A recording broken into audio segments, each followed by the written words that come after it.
Hello guys, Radhe Radhe. तो चलिए शुरू करते हैं। आज पुदीने के पतौड़े बनाते हैं दोस्तों। तो इसके लिए हमने क्या करा है, 2 गड्डी पुदीने की ली हुई है। पता नहीं इसमें 2 गड्डी में कितना था, पर मैंने 2 गड्डी पुदीने की लेके इसके पत्ती पत्ती निकाल ली, डंठल अलग अलग कर दिए और इसे अच्छे तरीके से धो करके हमने बढ़िया से साफ कर लिया है दोस्तों। तो इस तरीके से करके हमें अब पुदीने के पतौड़े बनाने के लिए हमें करना क्या है, जैसे इनकी पत्तियां अलग करनी है। तो अब हम इसे सबसे पहले इसे मिक्सी में पीसेंगे, यानी कि जैसे कि इसे एक तरीके से ये कहिए कि आप जैसे कि आप चटनी के लिए पुदीना बारीक करते हैं, धनिया करते हैं, हमें इस तरीके से करके पुदीने को महीन सा बारीक सा पीसना है। इसमें 2 हरी मिर्ची भी डालनी है, डालना चाहो लहसुन अदरक वगैरह कुछ भी डाल सकते हो, पर हम लहसुन नहीं खाएंगे, इस चक्कर में जो है हमने लहसुन नहीं डाला हुआ है दोस्तों। तो इस तरीके से करके मैंने पुदीना मिक्सी में डाल दिया है और इसमें मैंने 2 हरी मिर्चें डाल दी हैं। तो इस तरीके से करके हमें जो है थोड़ा थोड़ा करके सारे पुदीने को हमें अच्छे तरीके से पीस लेना है। तो करना क्या है दोस्तों, ये अच्छी तरीके से पिस भी जल्दी गया है और इस तरीके से करके पिसने के बाद में ऐसे करके हमने इसे बाउल में निकाल लिया है। तो सारे हमने पुदीने को पीस लिया था, तब जाके हमारा ये कम से कम 1 कटोरी के करीब पुदीना चटनी जिसे कहते हैं चटनी जैसा बन करके तैयार हुआ है। अब इसे अच्छी तरीके से इसलिए चला रहे हैं कि ताकि ये थोड़ा सा अच्छी तरीके से चारों तरफ से बढ़िया से ढंग से मिल जाए, यानी कि इसमें जो हरी मिर्च वगैरह सब पिसी हुई है, तो इसे चलाने से थोड़ा सही होता है, सही हो जाता है।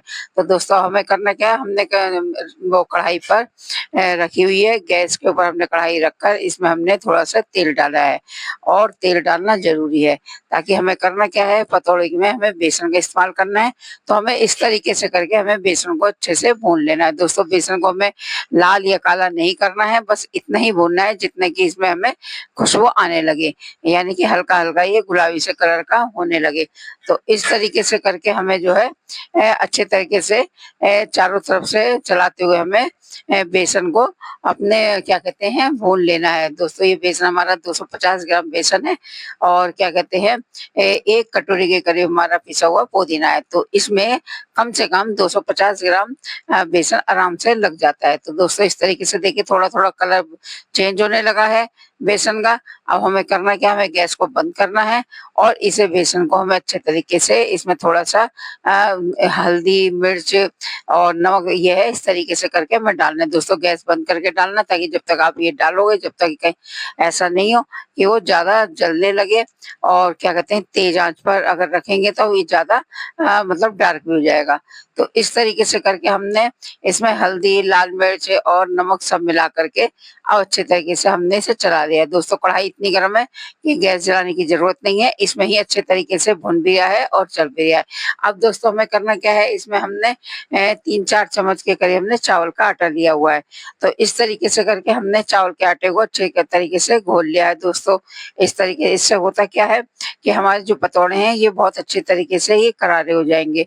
तो इस तरीके से करके हमने इसे चावल के आटे को बढ़िया करके इसे ऐसे करके घोल लिया है। इस तरीके से हमें चम्मच से चलाएं ताकि इसमें कोई गुठली वगैरह ना पड़े। वैसे चावल के आटे में पड़ती नहीं है दोस्तों, फिर भी बताना जरूरी है। तो अब हमें करना क्या है, हमें इसमें क्या कहते हैं अच्छे से पुदीने में हमें पानी डालना है, ताकि इसे हमें बहुत अच्छे तरीके से इसे पतला करना है। तो जितने पानी की जरूरत है कम से कम 1-2 कटोरी इसमें पानी आराम से पड़ जाएगा, ताकि हमें क्या कहते हैं बेसन में पानी डालना है, ताकि इसे क्या कहते हैं एक आटे जैसा डो बनाना है। तो हमने इसे क्या कहते हैं उसे पुदीने के पिसे हुए को हमने इसमें पानी डाल करके और इस तरीके से करके हम धीरे धीरे डालेंगे और ये अच्छे तरीके से एक बेसन का हलवा जैसे बन जाता है, यानी कि जिसे कहते हैं आटे जैसा डो बन जाता है। तो इसे हमें अच्छे तरीके से इस तरीके से चलाना है दोस्तों, और इसमें जितने पानी की जरूरत पड़ती है हमें धीरे धीरे इसमें करके डालते रहना है, ताकि हमें इसे अच्छे तरीके से एक आटे की शेप में जैसे आटा गूंथते इस तरीके से हमें इसे बना लेना है। और जब तक क्या कहते हैं दोस्तों चारों तरफ से लट पलट करके पानी दोस्तों हमें इतना ही डालना है थोड़ा थोड़ा करके। अब हमें करना क्या है, हमने जो उसका चावल का आटे का घोल बनाया था दोस्तों। इस तरीके से करके हमने इसमें ही मिश्रण में हमें चावल के आटे का भी घोल हमने इसमें मिला दिया है। अब इसे सब चीजों को मिला के हमें अच्छी तरीके से ढंग से इसे खूब हलवे जैसा डार्क कर लेना है, यानी कि गाढ़ा गाढ़ा कर लेना है इसे खूब अच्छी तरीके से चारों तरफ से दोस्तों। इसे मतलब गाढ़ा होने की यही पहचान है कि जब ये आपके कढ़ाई में बर्तन में लगने लगे चारों तरफ से, तब समझ जाना कि अच्छी तरीके से ये पक गया है। और पक्के इस तरीके से करके आपको जैसे दिखाई दे रहा होगा कि कड़छी से भी बड़ी मुश्किल से छूट रहा है, यानी कि कड़छी में भी देखने से ऐसा लग रहा है जैसे बिल्कुल हलवा बन करके तैयार हो गया। यही इसके पहचान है बनने की दोस्तों। तो इस तरीके से करके हमें सारे आटे को अच्छे वो बेसन को हमें आटे जैसा डो बना लेना है। अब हमें करना क्या है, इसे अच्छी तरीके से हमें थाली में निकाल लेना है दोस्तों। इसे ठंडा करना बहुत जरूरी है, बगैर ठंडे करे इसे बनाना बिल्कुल सही नहीं है। और ये क्या कहते हैं, मैंने सारा थाली में निकाल करके अब इसे मैंने पंखे के नीचे रख दिया है दोस्तों। इस तरीके से करके देखिए हमारा किस तरीके से ये सारा बेसन का डो ऐसे तैयार हो गया है दोस्तों। तो अब हम इसे ठंडा होने रखेंगे, यानी कि जब ये ठंडा होने रखेंगे और ये ठंडा हो जाएगा तभी हम इसे हाथ की सहायता से अच्छे तरीके से हम इसे पतौड़े बनाने के लिए तैयार कर पाएंगे। तो दोस्तों हमें करना क्या, आप देखते हैं ये हमारा ठंडा हो गया। अब हमें इसका टेस्ट बढ़ाने के लिए, स्वादिष्ट करने के लिए, और मैंने क्या कहते हैं 2 उबले हुए आलू रखे थे, स्पेशल नहीं वाले थे पर आलू मेरे उबले हुए रखे ही थे फ्रिज में, तो मैंने वो निकाल के इसको कस लिया है। तो इसे कसने से क्या होता है दोस्तों, बेसन और आलू और पुदीने की महक, इससे जब ये सब चीजें साथ में बनती हैं तो क्या कहते हैं इसका स्वाद और दुगना हो जाता है।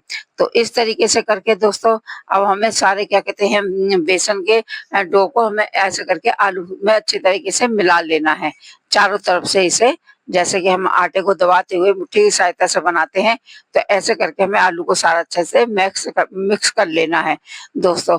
और ये जब ही कर पाएंगे आप जब क्या कहते हैं सारा का सारा हमारे ठंडा हो जाएगा, तो इसे छूने में आसानी हो जाएगी दोस्तों। तो इस तरीके से आसानी से बन भी जाएंगे। अब हमें करना क्या है, हमें इस तरीके से करके हमें ऐसे हाथ की सहायता से इसे गोल गोल जैसे पतौड़े की शेप देते हैं दोस्तों, तो हमें इस तरीके से इसे पतौड़े की शेप देनी है। ऐसे करके हमें सारे पतौड़ों को बना लेना है। तो इस तरीके से करके जो है हमारा काम भी जल्दी होता है और चीज स्वादिष्ट भी बनती है और देखने में भी अच्छी लगती है। और पतौड़े ऐसे ही रोल करके बनाए जाए तो ज्यादा टेस्टी लगते हैं। तो दोस्तों इस तरीके से करके जो है मैंने ऐसे सारे के सारे रोल करके बना लिए हैं इस तरीके से देखिए। अच्छा ये आपकी मर्जी है कि आप थोड़े मोटे बनाए तो या थोड़े पतले बनाए दोस्तों। मैंने थोड़ा सा मोटे बनाए इसलिए कि काम और भी था, और क्या कहते हैं ये थोड़े जो है मोटे ही अच्छे भी लगते हैं, यानी कि ये सॉफ्ट तो है बनाने में। देखें अगर आप इन्हें थोड़ा पतला बना लेंगे तो ये जैसे कि अभी इन्हें काटेंगे तो काटने पे वो पतले वाली शेप अच्छी नहीं लगती है दोस्तों। इस तरीके से करके हमने इसलिए थोड़े इन्हें मोटे बनाए हुए हैं ताकि ये जो है जब कटिंग इसकी हो गोल गोल तो वो पीसेज इसके अलग से दिखाई दे। तो दोस्तों इस तरीके से करके हमने जो है सारे के सारे हमने रोल को ऐसे करके बनाया हुआ है। अब हमें करना क्या है, जब हमारे सारे बन जाएंगे दोस्तों थोड़ा इसे हमें भाप देनी है ना उबालना है, हमारा इसका ऐसा कोई विशेष काम नहीं है। अब हमें करना यह है कि जो है जब हमारे सारे बनकर के तैयार हो जाएंगे उसके बाद हमें इन्हें ठंडा करना है। देखिए दोस्तों इस तरीके से करके 12-14 रोल बन गए हैं। अब मैंने इसे जो है अच्छी तरीके से ठंडा भी कर लिया है। अब हम इसे करेंगे क्या, अच्छे तरीके से हम इसे इसकी कटिंग करेंगे, यानी कि हमें इसे फ्राई करने की तैयारी में है। तो इस तरीके से करके दोस्तों हम ऐसे करके इसे काटना शुरू किया हुआ है और ये आसानी से कट भी रहे हैं। तो ऐसे करके एक एक करके आप काट लेना, इसे ये बिल्कुल भी खराब नहीं होंगे और ये बनेंगे भी अच्छी तरीके से करारे करारे बढ़िया। तो दोस्तों इस तरीके से करके मैंने सारे रोलों को अच्छे से काट लिया है। तो इसके बाद में हमें करना क्या है, अब हमें जब ये सारे के सारे काट लेंगे तो हमें इसे तलना है, यानी कि इसे फ्राई करना है दोस्तों। खाने को आप ऐसे भी खा सकते हो पर इतना स्वाद नहीं लगेगा जितना आप इसे फ्राई करके खाएंगे। तो इस तरीके से करके मैंने सारे रोलों को काट लिया है और काटने के बाद में दोस्तों अब हमें आगे का काम शुरू करना है। तो चलिए आगे हमें करना क्या है ये बताते हैं। तो जैसे कि हमारे ये रोल उगल गए सारे, तो उसके बाद में क्या कहते हैं हमें इसे सारों को काट के रख लेंगे थाली में प्लेट में जिसमें भी। उसके बाद हम इसे कढ़ाई में फ्राई करते हैं दोस्तों। फ्राई करे भी बहुत अच्छे लगते हैं और इसकी सब्जी भी बहुत अच्छी लगती है दोस्तों। वैसे पुदीने की सब्जी भी बनाई जाती है ऐसे ही करके, और क्या कहते हैं पर ये पतौड़े बनाए जाएं तो ज्यादा अच्छे लगते हैं। तो दोस्तों इस तरीके से करके कढ़ाई में हमने तेल डाल दिया है अब हमें इसमें और क्या सामान डालना है, चलो देखिए, देखते हैं कि इसमें और क्या पड़ने वाला है। तो इसमें दोस्तों अब हम थोड़ी सी डालेंगे अजवाइन, यानी कि अजवाइन को अच्छी तरीके से साफ करके हमें इसमें डालना है। जैसे कि जब तेल अच्छा गर्म हो जाए तो हमें ऐसे करके इस तरीके से करके एक-एक करके अपने इसे फ्राई करना है दोस्तों। अच्छा, आप अजवाइन डालना चाहें तो डालें, ना डालना चाहें तो ना डालें, पर मैंने इसमें हल्के से 2 दाने इसलिए डाले ताकि जो है तेल का कच्चापन निकल जाए। मैंने ज़्यादा अजवाइन का इस्तेमाल इसमें नहीं किया हुआ था। तो दोस्तों इस तरीके से करके हमने जैसे पकौड़े फ्राई करते हैं, पकौड़ी बनाते हैं, तो हमने पहले बेसन में दोस्तों मैं इसमें 2 चीज़ें बताऊँगी आपको। पहले तो क्या कहते हैं, इसे कटिंग करके पकौड़ी जैसा आप तल लें। तो एक तो ऑप्शन ये है, तो इससे ये ज़्यादा अच्छे लगते हैं, टेस्टी लगे हैं। और जो लोग ऑयल कम खाते हैं, नहीं ऐसा पकौड़े जैसा तला हुआ खाना चाहते, तो उनके लिए क्या होता है दोस्तों, अभी जब मैं आगे इसे फ्राई करूँगी तब देखना। पहले हम इसे ये बना के सारे निकाल लेते हैं। तो निकालने के बाद में क्या होता है, ये अच्छे से और जो पर दोस्तों थोड़ा-सा सीखने में ही समय ले रहे हैं क्योंकि गैस हल्की है। अगर आप तेज़ कर देंगे तो एकदम ये जलने लगेगी। तो पुदीना तो वैसे भी थोड़ा-सा मतलब हल्का-सा कड़वा-सा लगता है। अगर सिंगल बनाया जाए तो क्या कहते हैं, अगर ज़्यादा सीज जाएगा तो इसका स्वाद चेंज हो जाएगा।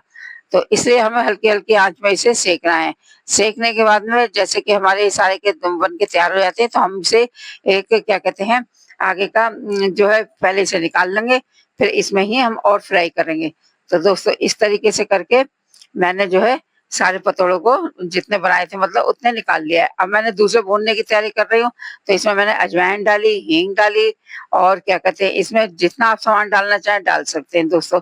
तो इसमें मैंने क्या कहते हैं हल्की-सी मिर्ची भी डाली हुई है, इसमें यानी कि मोटी वाली मिर्च है। और इसे इस तरीके से करके हमने अब इसमें सारे के सारे ऐसे करके तल करके निकाल लेने हैं। तो अभी दोस्तों पलट करके ही मैं क्या कहते हैं चला रही हूँ, यानी कि पकौड़े जैसे भुन रहे हैं। और इस तरीके से करके हमें जो है इधर मसाला भी हमने तैयार कर लिया है, फ्राई कर लिया है। हमने मिर्ची भी डाल दी है कढ़ाई में और अजवाइन और हींग भी डाली हुई है। अब हमें करना क्या है, जो हमारे बचे हुए पतौड़े हैं वो सारे के सारे इसमें पलट देंगे, यानी कि जैसे कहिए इसे ट्रांसफर कर देंगे। तो हमें इस तरीके से भी बनाना है दोस्तों। ये 2 रेसिपी हैं, आपको जैसा सही लगे आप वैसे बनाना। ये काट के पकौड़े जैसे भी तले जाते हैं और संग साथ में ऐसे भी सारे इकट्ठे भुने जाते हैं दोस्तों। पर ये टेस्ट इनका दोनों का सही है, पर ये ज़्यादा जो अच्छे टेस्टी लगते हैं, तो ये सारे जैसे मैंने इस तरीके से करके फ्राई करे ये ऐसे ही वाले अच्छे लगते हैं। तो इस तरीके से करके दोस्तों आप इसे बनाकर ज़रूर देखना। और क्या कहते हैं, अगर ये आपको अच्छे लगते हैं तो प्लीज़ इसे बनाना, लाइक करना, कमेंट करना, बताना कि पुदीने के पकौड़े आपको कैसे लगे और ये बनाना आसान है या भारी। तो दोस्तों इस तरीके से करके गर्मी के सीज़न में आपको पुदीना खाना है, चाहे आप शरबत में पिएँ, खाने में खाएँ, चटनी में खाएँ, पकौड़े के रूप में खाएँ, तो ये ज़्यादा अच्छा रहता है।